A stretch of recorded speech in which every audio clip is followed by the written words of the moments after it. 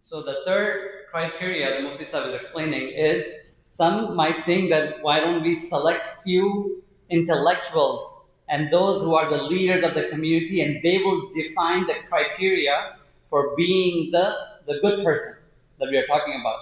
We spoke about culture, we spoke about the parents. The third category could be that the smartest and the most wisest individuals in the community. then with that comes is that because they will define what is good and bad in the society. اس طریقے میں دو problems ہیں. Number ایک, یہ طے کون کرے گا کہ یہ عقلمند لوگ ہیں؟ یہ کون طے کرے گا بیٹھ کے؟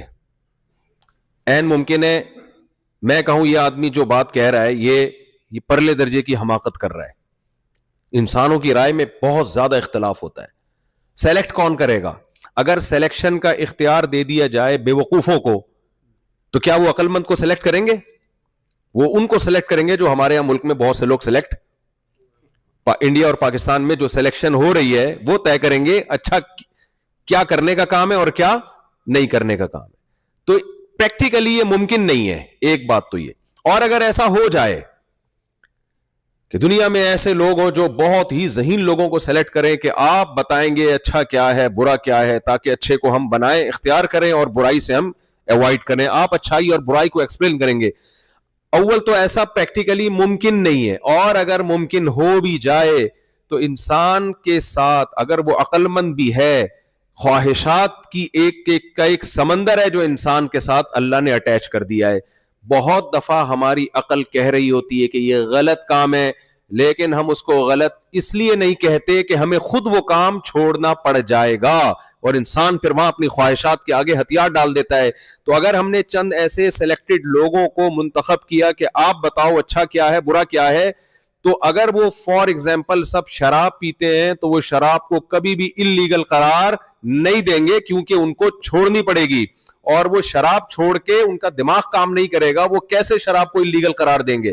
اگر ان سب کی گرل فرینڈ ہے اور وہ سب زنا کرتے ہیں تو کبھی بھی وہ زنا کو غلط ہونے کے باوجود بھی اللیگل اور برا قرار, آپ لوگ میرے سینٹنس کو مکمل کریں, وہ برا قرار نہیں دیں گے. اگر ان سب نے اپنے ابا اور اماں کو اولڈ ہاؤس میں جمع کرایا ہوا ہے تو وہ ابا اور اماں کو گھر میں رکھ کے ان کی خدمت کرنے کو اور ان کو اولڈ ہاؤس میں جمع کرانے کو اللیگل اور غیر قانونی قرار نہیں دیں گے. تو اس سے صاف پتہ چلتا ہے یہ اتھارٹی چند چیزوں میں تو انسان کے لیے ایکسپلین کر سکتا ہے اچھا کیا برا کیا ہے, لیکن 100% انسان کے پاس یہ اتھارٹی نہیں ہے کہ وہ ہمیں بتائے کہ تم نے کس چیز کو اچھا کہنا ہے اور کس چیز کو برا کہنا ہے.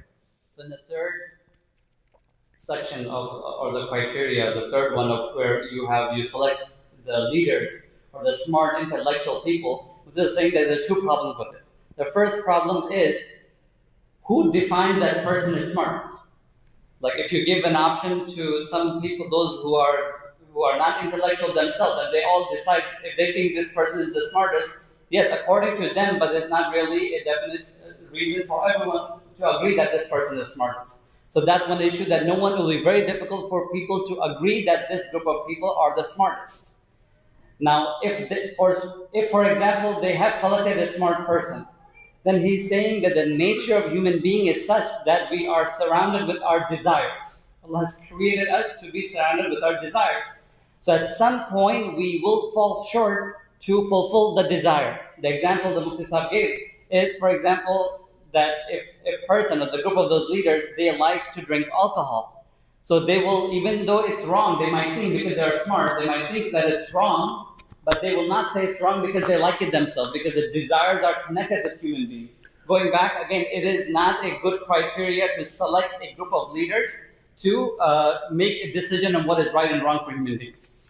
تو اب میرے اور آپ کے پاس سوائے اس کے کہ جس نے ہمیں بنایا ہے, جسے اللہ کہا جاتا ہے, جسے گاڈ کہتے ہیں, جسے خدا کہتے ہیں, جسے کریٹر کہتے ہیں, جس نے بنایا ہے, ہمارے پاس اس کے علاوہ کوئی آپشن نہیں ہے کہ ہم اس سے پوچھیں کہ صحیح کیا ہے اور غلط کیا ہے. اور خدا کی تعلیمات دنیا میں اسلام کے سوا کسی مذہب کے پاس محفوظ نہیں ہے. کوئی مذہب یہ دعویٰ کر نہیں سکتا کہ 100% ہمارے پاس خدائی تعلیمات ہیں. کیوں؟ دو وجہ سے. نمبر ایک, بہت سے مذاہب کی جو تعلیمات ہیں وہ تعلیمات بتاتی ہیں کہ یہ خدائی تعلیمات ہو نہیں سکتی. وہ تعلیمات ایسی ہیں, خدا یہ کہہ سکتا ہے کہ پتھروں کے سامنے جھکو, وہ اپنے آپ سے ہٹا کے آپ کو اپنے ہاتھوں سے بنائی ہوئی مورتیوں کے سامنے جھکنے کا آرڈر دے سکتا ہے. تو بہت سے مذاہب ایسے ہیں جن کے پاس تعلیمات محفوظ نہیں ہیں. صرف ایک قرآن ہے 1400 سال سے جس کا یہ دعویٰ ہے کہ وہ کس کی کتاب ہے؟ اللہ کی کتاب ہے. 1400 سال سے اس کا ایک حرف بھی تبدیل نہیں ہوا. الحمد سے لے کے والناس تک آپ اس کے احکامات کو پڑھیں. احکامات پکار پکار کے کہہ رہے ہوتے ہیں کہ یہ انسانوں کی تعلیمات نہیں ہے, یہ اس ذات کی تعلیمات ہیں جو انسانوں سے اونچی ذات ہے, جس کا کوئی مفاد انسانوں سے نہیں ہے. اس کی تعلیمات آپ دیکھیں, الحمد سے شروع ہوتا ہے, الحمدللہ رب العالمین. آپ اسلام کے سوا جتنی بھی مذہبی کتابیں آپ وہ پڑھیں, وہ آپ کی نیچر کو اپیل نہیں کریں گی, وہ آپ کی فطرت کو اپیل نہیں کریں گی. بہت سی کتابیں آپ کی سمجھ میں ہی نہیں آئیں گی. قرآن کتنا آسان ہے. شروع کہاں سے ہوتا ہے؟ الحمدللہ رب العالمین.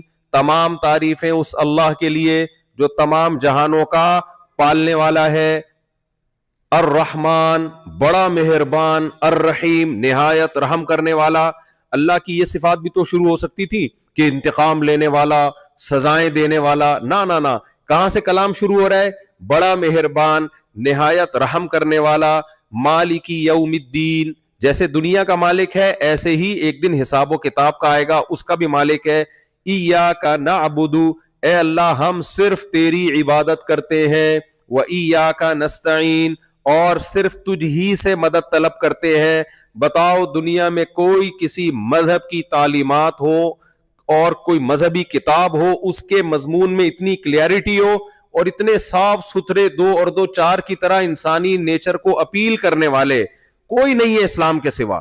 تو جب کوئی ہے ہی نہیں, کوئی بتانے والا ہی نہیں ہے, کوئی مقابلے میں ہے ہی نہیں, تو میرے اور آپ کے پاس پھر یہ سیکھنے کے لیے کہ اچھا کیا ہے برا کیا, اسلام کے علاوہ کوئی آپشن بچتا نہیں ہے. اب تعلیمات دیکھیں قرآن مجید کی. قرآن سے ہم پوچھتے ہیں کہ زنا لیگل ہے یا انلیگل؟ قرآن کہتا ہے لا تقربوا الزنا, زنا کے قریب بھی مت پھٹکو. انہ کان فاحشۃ, یہ بہت بڑی بے حیائی ہے. وساء سبیلا, اور اپنی خواہش کو پورا کرنے کا انتہائی بدترین راستہ ہے یہ. کیوں بدترین راستہ ہے؟ اللہ نے اس کا بھی جواب دیا قرآن کریم میں. هو الذی خلق من الماء بشرا, اللہ نے انسان کو پانی سے پیدا کیا, لیکن جانوروں کی طرح پیدا نہیں کیا کہ جب وہ دنیا میں آیا تو نہ ننیال ہے نہ ددیال ہے. یہ تو گدھے گھوڑوں کے ساتھ ہوتا ہے. تم انسان ہو, فجعلہ نسبا وصہرا, تمہیں نسب ددیال ننیال دے دیا, اور بلوغت کے بعد ایک اور خاندان دیا جس کو سسرال کہا جاتا ہے, صہرا, مصاہرہ. یہ 2 خاندانوں میں پیدا ہوتا ہے. یہ خاندان زنا سے وجود میں نہیں آتے, گرل فرینڈ بوائے فرینڈ سے وجود میں نہیں آتے, یہ بیوی سے وجود میں آتے ہیں, شوہر سے وجود میں آتے ہیں. اس لیے اللہ نے کہہ دیا زنا کے جو نتائج ہیں انتہائی بدترین نتائج ہیں. اس لیے لا تقربوا الزنا, تم زنا کے قریب بھی مت پھٹکو. اب اللہ جب قانون سازی کرتا ہے اس کا کوئی مفاد نہیں ہے, اس کو کوئی اس سے دلچسپی نہیں ہے کہ میں کسی کام کو لیگل کروں گا تو میرا کیا فائدہ, انلیگل کروں گا تو میرا کیا نقصان. دنیا جب قانون سازی کرتی ہے تو اس میں سب سے پہلے اپنے آپ کو سامنے رکھتی ہے. وہ اللہ نے شراب کے بارے میں حکم نازل کر دیا, انما الخمر والمیسر والانصاب والازلام رجس, شراب جوا پلید عمل ہے, غلیظ عمل ہے, صرف ناجائز نہیں ہے, انتہائی غلیظ. کل دیکھیں اللہ یہ بھی کہہ سکتا ہے اللہ حرام ہے. اللہ نے پلید کہہ کے نا گھن آتی انسان کو گندگی سے, گو ہے, گوبر ہے, یہ اس کے قریب مت جاؤ. تو اللہ نے واضح لفظوں میں 1400 سال پہلے یہ حکام نازل کی ہے. 1400 سال پہلے اللہ نے بتا دیا دنیا میں 2 طرح کے لوگ ہیں, کچھ رشتہ داری توڑنے والے, کچھ رشتہ داری جوڑنے والے. توڑنے والے اللہ کو پسند نہیں ہے, جوڑنے والے اللہ کو پسند ہے. قرآن میں کتنے اہتمام سے اللہ نے رشتوں کا نام لیا ہے. وبنات عمک وبنات عماتک لیس علیکم جناح ان تدخلوا من بیوتکم او بیوت آبائکم او بیوت امہاتکم او بیوت اعمامکم او بیوت عماتکم او بیوت اخوالکم او بیوت خالاتکم. ایک ایک رشتے کا نام اللہ کہتے ہیں تمہارے میں کوئی حرج نہیں ہے, تم اپنے باپ کے گھر سے کھانا کھاؤ, ماں کے گھر جاؤ, پھپھی کے گھر جاؤ, اور چاچو کے گھر جاؤ, اور خالہ کے گھر جاؤ, اور ماموں کے گھر جاؤ. بھائی اللہ کہہ سکتا اپنے ریلیٹیوز کے گھر جا سکتے ہو, لیکن ایک ایک رشتے کا اللہ نے نام لیا, یہ بتانے کے لیے کہ اسلام فیملی کو ویلیو دیتا ہے. تو فیملی والا آدمی اللہ کی نظر میں محبوب ہے, پسندیدہ ہے. گرل فرینڈ بوائے فرینڈ سے فیملیاں وجود میں نہیں آتی, تو ہمارے رب نے اس سسٹم کو حرام قرار دے دیا. بتاؤ یہ خدائی تعلیمات کے علاوہ کسی اور کی تعلیمات ہو سکتی ہے ایسی؟ اس لیے میرے اور آپ کے پاس اچھائی اور برائی کو سمجھنے کے لیے اللہ سے سمجھنے کے علاوہ میرے اور آپ کے پاس کوئی آپشن نہیں ہے. So then Mufti Sahib saying the اسی fourth way- اسٹائل میں انگلش میں بیان کرنا ہے آپ نے, اسٹائل نہیں خراب ہونا چاہیے, پھر مزہ نہیں آئے گا. So Mufti Sahib رپورٹ نہیں پیش کرنی ہے. Mufti Sahib is saying the fourth way of understanding what is right and wrong is that we get the divine scripture from the Creator, God, Almighty Allah Subhanahu wa Taala. He mentioned that when we speak about the divine books that are present, the divine books cannot speak about, in opposite of shirk, cannot speak about that thing that someone will make or build themselves, that God will talk about, that they should worship. No, it has to be divine. Therefore, any other scripture that speaks about building a ma'bud or building something, that does not have a criteria. Another thing that he mentioned is the book that will contradict itself. The books that will contradict itself. So therefore, the only kitab, only divine book that we recognize that is there, that has not changed, and it speaks about Tawheed, is the Quran al-Kareem. That from the time it was revealed to Prophet ﷺ until this day, have never changed. 1400 years ago, it is how it was in the time of Prophet ﷺ. Now in this kitab, the Quran, the divine, the guidance for making sure that this mankind can make a selection of good and bad and will become a good person, is Allah subhanahu wa ta'ala has no benefit in providing those details. Mufti Sahib gave an example of alcohol. But so Allah subhanahu wa ta'ala has made example that this is not just haram, but this is khabith from khaba'ith.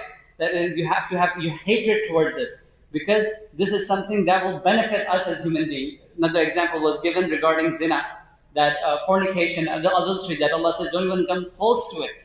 So this is something that is not benefiting Allah subhanahu wa ta'ala. The rules and regulations in the Quran that is for mankind, for the benefit of the mankind, it does not benefit. Say after me, it does not benefit Allah. I'm trying to say Mufti Sahib style. So it does not benefit Allah subhanahu wa ta'ala. Rather, it's only for our benefit. Right? The third example that Mufti Sahib gave is that any other aspect in the Quran that is mentioned, it's for our benefit, and hence this is the guidance that Allah has kept for us, and no other kitab, there is no other guidance that has came down that would provide this. So we have to, my dear brothers and sisters, accept this as a divine command from Allah subhanahu wa ta'ala that will benefit us and will provide us the criteria of being good, and also provides the criteria of being bad, so that we can make the right choices. تو یہ جو میں نے قرآن کی آیت پڑھی ہے نا, یہی ہے. فَأَمَّا مَنْ طَغَى وَآثَرَ الْحَيَاةَ الدُّنْيَا فَإِنَّ الْجَحِيمَ هِيَ الْمَأْوَى.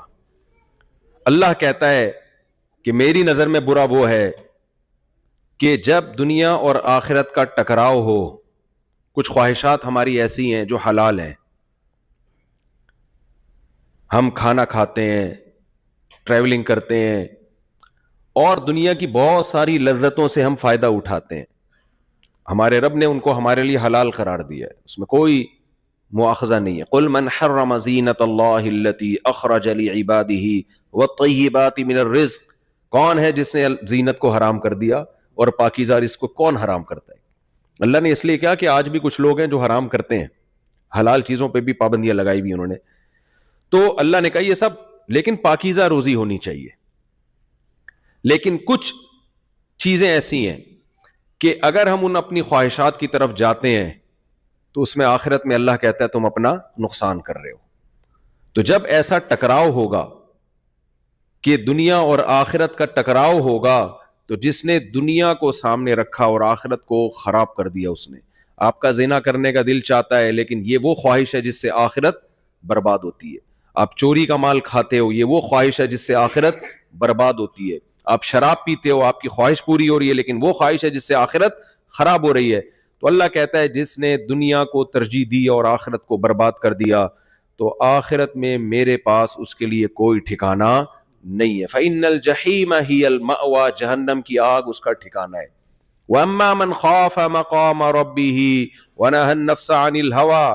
اور جو اپنے رب کے سامنے کھڑے ہونے سے ڈر گیا, اس کو احساس ہوا کہ جو کچھ میں کر رہا ہوں کل اللہ کے سامنے مجھے اس کا حساب دینا ہے, اور کتنا خوف پیدا ہوا اس کے اندر. وَنَهَى النَّفْسَ عَنِ الْهَوَىٰ. الف لام عہد کا یہاں پہ, بری خواہشات سے اپنے آپ کو روک لیا اس نے. خواہشات سے نہیں بلکہ کس سے؟ بری خواہشات سے. الہوا مخصوص قسم کی خواہشات. وہ بری کا مطلب کون سی بری؟ جس کو خدا نے برا کہا ہے. ہو سکتا ہے انسان اس کو برا نہ کہتے ہوں, لیکن اللہ نے اس کو کیا کہا ہے؟ برائی کہا ہے. تو جس نے اپنے آپ کو ان بری خواہشات سے روک لیا, فَإِنَّ الْجَنَّةَ هِيَ الْمَأْوَىٰ. اللہ کہتے ہیں میں ایک دن آئے گا, مردوں کو دوبارہ زندہ کروں گا, حساب و کتاب کروں گا. تو ایسے لوگ جنہوں نے برائی سے اپنے آپ کو روک لیا, تو ان کا ٹھکانہ میرے پاس کیا ہے, تمام خواہشات ان کی پوری ہوں گی, اور جس جگہ پوری ہوں گی اس کا نام بھی اللہ نے کیا رکھا ہے, جنت. اللہ تعالیٰ نے جنت رکھی ہے میرے بھائی ہر خواہش کے پوری ہونے کی جگہ. امریکہ کو, میری لینڈ کو نہیں بنایا دنیا کی ہر خواہش. یہاں آپ کو اپنی خواہشات پہ کنٹرول کرنا پڑے گا. یہ نہیں ہے کہ آپ امریکہ آ گئے اور آپ ایک خوبصورت سٹی میں ہیں تو اب آپ کے لیے سب کچھ. وہ کل کسی نے بتایا کہ پاکستان سے کوئی صاحب آئے یہاں ملنے کے لیے, یہاں جب آئے ہیں امریکہ آئے, ان کا ایک خیال تھا میں امریکہ جا رہا ہوں, یہ ہوگا وہ, جو ایک امریکہ کا ایک تصور ہے ہمارے دماغوں میں, پاکستانیوں کے اور انڈین کے دماغ میں. تو جب یہاں آئے تو اتفاق سے جن کے یہاں ٹھہرے وہ سب تبلیغی جماعت سے ان کا تعلق ہے. بچیوں کا سب کا اسکارف تھا, نماز کے ٹائم پہ نمازیں بھی, سردیوں میں نمازیں بھی, ابھی تو گرمیاں ہیں لیکن سردیوں میں ٹھک ٹھک نمازیں بھی جلدی ہوتی ہیں. تو انہوں نے کہا یار میں عمرے پہ ہی چلے جاتا زیادہ اچھا تھا, میں تو امریکہ آیا تھا, بڑے خواب دیکھے تھے, یہ تو میں ایسی جگہ آ گیا ہوں کہ اس سے بہتر تھا میں کیا کرنے چلا جاتا, عمرہ کرنے. تو بھائی خواہشات پاکستان میں بھی حرام ہیں, ناجائز خواہشات, وہ انڈیا میں بھی حرام ہے, بنگلہ دیش میں بھی حرام ہے, افغانستان میں بھی حرام ہے, پاکستان میں بھی کیا ہے, حرام ہے, اور امریکہ میں میری لینڈ میں بھی کیا ہے, وہ حرام ہے, کیونکہ یہ زمین کس کی ہے, اللہ کی. تو آپ کو ناجائز خواہشات کو پورا کرنے کی اجازت نہیں ہے. اس کے بارے میں قیامت میں اللہ سے سوال ہوگا. اور یاد رکھو, ہم شراب کو, زنا کو, جوئے کو تو حرام سمجھتے ہیں, لیکن ایک جرم ہم کر رہے ہوتے ہیں, جس اسٹیٹ میں آپ رہتے ہیں اس اسٹیٹ کے قوانین کو توڑنا اور اسٹیٹ کے ساتھ بے وفائی کرنا, پورے بینیفٹس اسٹیٹ سے لینا, اور جب اسٹیٹ کے حق ادا کرنے کی باری آئے, ٹیکس دینے کی باری آئے تو اس میں ڈنڈی مارنا. کیا یہ غیرت مند لوگوں کا کام ہو سکتا ہے؟ یوسف علیہ السلام جب مصر میں تھے تو غیر مسلم اسٹیٹ تھی, یوسف علیہ السلام سے خواب کی تعبیر پوچھی گئی, آپ نے خواب کی تعبیر بھی بتائی, اور یہ بھی بتایا کہ 7 سال جب قحط پڑے گا تو اگلے 7 سال کے لیے کیسے آپ نے مصر کی اکانومی کو مضبوط کرنا ہے, تاکہ جب قحط پڑے تو اس میں ہم کیسے 7 سال اسٹور کر سکیں. تو مصر ایک غیر مسلم اسٹیٹ تھا, اس کی ریاست کو یوسف علیہ السلام نے تباہ ہونے سے بھی بچایا, اور وہاں ایک اچھے اس طرح سے یوسف علیہ السلام وہاں رہے ہیں کہ لوگوں نے آپ ہی کو پھر اپنا بادشاہ بنایا ہے. تو ہمارے پاس قرآن میں مسلم اسٹیٹ میں کیسے رہنا ہے اس کے حکامات بھی ہیں, غیر مسلم اسٹیٹ میں کیسے رہنا ہے اس کے حکامات بھی ہیں. اس کا خلاصہ یہ ہے کہ انسان کے بچے بن کے رہنا ہے یہاں بھی, چاہے جہاں بھی رہو.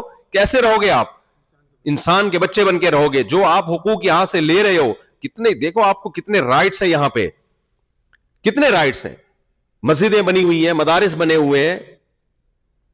اب یہ نہیں ہے کہ آپ نے یہاں کوئی ایسا کام کرنا شروع کر دینا ہے جس سے اسٹیٹ کے لیے آپ خطرہ بننا شروع ہو جائے. اگر کوئی زیادتی ظلم ہو رہا ہے آپ کے اوپر, کوئی مسئلہ ہے, تو اس کا بھی ایک قانونی طریقہ ہے, آپ وہ قانونی طریقے کو فالو کریں. میں نے یہاں بہت سے لوگوں سے ملا, انہوں نے بتایا کہ یہ ہمارے مسائل تھے, ہم نے پراپر وے میں کام کیا, یہ مسئلہ ہمارا حل ہو گیا. تو اس طریقے سے بھی کام ہو سکتا ہے. تو کوئی بھی ایسے شدت پسند عناصر جو یہاں آ کے آپ میں توڑ پیدا کرنے کی کوشش کریں, یا آپ کے لیے کوئی ایسے مسائل کھڑا کر دیں کہ یہاں کی گورنمنٹ پھر آپ کے خلاف ہو جائے اور پھر آپ کے مساجد اور مدارس پہ پابندیاں لگنا شروع ہو جائے, ایسے کام سے آپ نے بہت دور بھاگنا ہے. کیونکہ یہ صرف یہاں کا لا کا نہیں ہے, یہ کس کا حکم ہے؟ اللہ کا حکم ہے کہ آپ نے جہاں رہنا ہے. دیکھو یوسف علیہ السلام جیل میں بھی جیل کے قیدیوں کو جو غیر مسلم تھے ان کے ساتھ اچھا سلوک کیا, تبھی جیل کے قیدیوں نے کہا انا نراک من المحسنین, حالانکہ وہ مشرک تھے. یوسف علیہ السلام کو کہا کہ ہم آپ کو محسن سمجھتے ہیں, ہم نے دیکھا ہے کہ آپ نے جتنا ٹائم ہمارے ساتھ گزارا آپ ایک اچھے انسان بن کے گزارا, تو آپ یہاں جب رہیں گے تو یہاں کے لوگ کہیں گے مسلم جتنا ٹائم ہمارے ساتھ رہے ہیں ایک اچھے انسان بن کے رہے, ان کا ایٹیٹیوڈ, ان کا سلوک ہمارے ساتھ بہت اچھا تھا. جو ان کے بارے میں دنیا میں مشہور ہے کہ چوریاں کرتے ہیں, 2 نمبریاں کرتے ہیں, اور یہ کرتے ہیں اور وہ کرتے ہیں.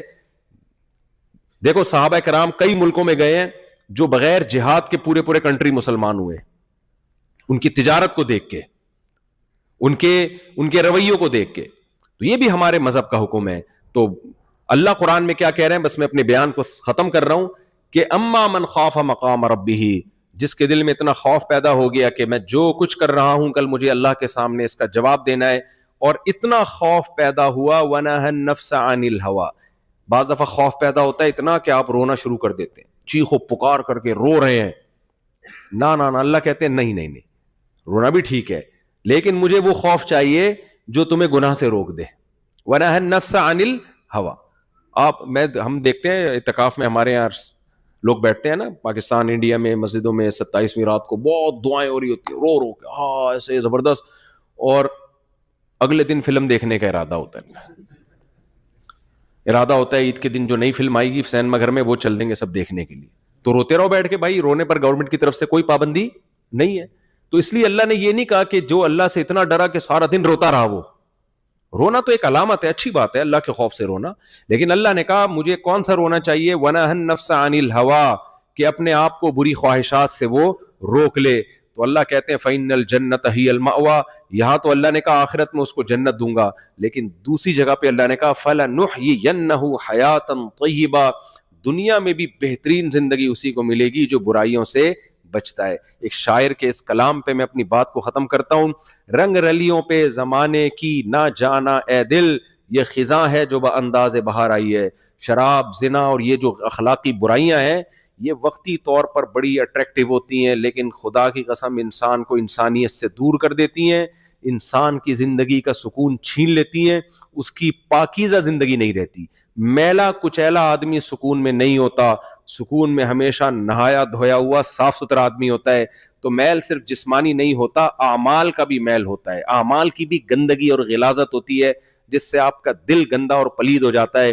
تو جب اعمال جو انسان توبہ کرتا ہے اور برائیوں کو چھوڑتا ہے تو وہ اندر سے کیا ہو جاتا ہے, ایسے جیسے نہا کے غسل کیا اس نے. تو اللہ اس کو دنیا میں بھی پاکیزہ زندگی دیں گے اور آخرت میں بھی پاکیزہ زندگی دیں گے. So Mufti Sahib is concluding that spoke about the four criterias. And the fourth one is where Allah subhanahu wa ta'ala's wahi will dictate what a person, how can a person become right or wrong, how they can choose a right and wrong. Then he concludes his talk by the last final point, that the verses he recited in the beginning from Surah Naziyat, Amma man tagha, the person who disobeys and selects the worldly life and the worldly standards, the first three standards, not the fourth standard for his livelihood or for his criteria in this living in this world, for that person the end abode is Jahannam. So Mufti is saying that this is what the khahishat, our desires are all spread out, and we have to put the criteria of the fourth standard that he mentioned, which is Allah's standard. If you break Allah's standard, even though you may be acceptable or you may have acquired few things in this world, you will face the ultimate abode in Jahannam. And then the second verse that Allah says, وَمَنْ خَافَ, that person that who has taqwa, the one who fears Allah subhanahu wa ta'ala, and then who puts away the khahishat, the desires, the evil desires of this world. Mufti have said, in this world Allah has kept us desires, the halal desires, the desires, the standards of that's sent by Allah subhanahu wa ta'ala, like eating halal food, halal income, marrying, like having a relationship in the marriage. But if those are broken, that meaning if it's done without the standards of Allah, that you eat something but that's haram, you earn something that is haram, right? You have a relationship but that's not in marriage, out of wedlock. So then these criterias will demand the Jahannam. But that person who fulfills the command of Allah subhanahu wa ta'ala, who believes in Allah subhanahu wa ta'ala, has the taqwa and the conscience of Allah, وَنَهَى النَّفْسَ عَنِ الْهَوَىٰ, and then he controls himself from evil desires, then Allah says that they will end abode will be Jannah. They will stay in Jannah forever. Another verse he mentioned that وَلَنُحْيِيَنَّهُمْ حَيَاةً طَيِّبَةً, Allah will not only in Jannah but also in this world they will live in a very beautiful manner. And Mufti was saying that, mashallah, I came here to Maryland, it was very beautiful and a very nice place to stay. He's like, it almost looks like Jannah. Then he gave a beautiful example of وَلَنُحْيِيَنَّ حَيَاةً طَيِّبَةً, under that Allah also taught us how to live, not just in a place where it's easy to follow Islam, but even in a place like America where it might be difficult or you don't have the majority Muslims. Example he gave is the example of Yusuf alayhi salam, the story of Yusuf alayhi salam, that he was imprisoned in a non-Muslim country, but his character, his akhlaq, and what defined him as a good person from Allah subhanahu wa ta'ala allowed others to gravitate towards him. That he, when the dream was seen and then he interpreted the dream for the benefit of the nation in which he was living in. The benefit was such that when he gave the tafsir or the ta'bir of the ru'ya, of the dream, that benefited the whole country. The king and the people were so impressed by someone who came from outside but had the qualities that was shown to him by Allah subhanahu wa ta'ala. That at the end, not only they made him the leader, but also they recognized him as a salihun, among the righteous person. Later on, he became the king and the leader of the country. So he's saying, my brothers and sisters, that when we are living in the countries, when we're living in a non-Muslim country, whether if you're living in a Muslim country or a non-Muslim country, the criteria for acceptance from Allah subhanahu wa ta'ala needs to be followed. It doesn't mean that we follow deen in a certain place and you don't follow deen in another place. He gave a very good incident that happened with a friend of his. They came from Pakistan thinking, oh, mashallah, finally I get to come to America. They had all the different concepts and the pop culture in their mind. And then finally they came, they were living in mashallah, a very righteous family. And then later on they found out that this righteous family, this is America, but they are following deen. They're praying salah on time. They're abiding to the Islamic dress code and whatnot. Then he's like, why did I come to America? Because in this mind, some people's mind is that when we go to America, we can live our dreams. We could do whatever we want, as if there is no law of Allah. It's like, no. And this person ended up saying that if I wanted to follow all this, might as well go to do Umrah. So Mufti Sahib is saying that here in this country, it's our responsibility that we fulfill. One of the fulfillment of the commands of Allah is that we follow the laws of the nation, laws of the land, that we abide by the laws of the land. And if there is any contradiction, then we follow the rules and regulations and the governance of the land. Then at the end, he mentioned that, this is the ultimate nature of Allah's divine presence in this world, that we follow the doctrine and the rules and regulations, the good and bad, the criteria, what makes a person good and what the criteria that makes a person bad is defined in these verses. So his humble appeal is learn and follow, because this is ultimate our success in this world. And then, of course, as I mentioned earlier, this will also provide us to be a successful and happy in this world. Allah says, we will allow you to see a good life in this world, and most importantly, the hereafter, when we will go meet our Allah subhanahu wa ta'ala.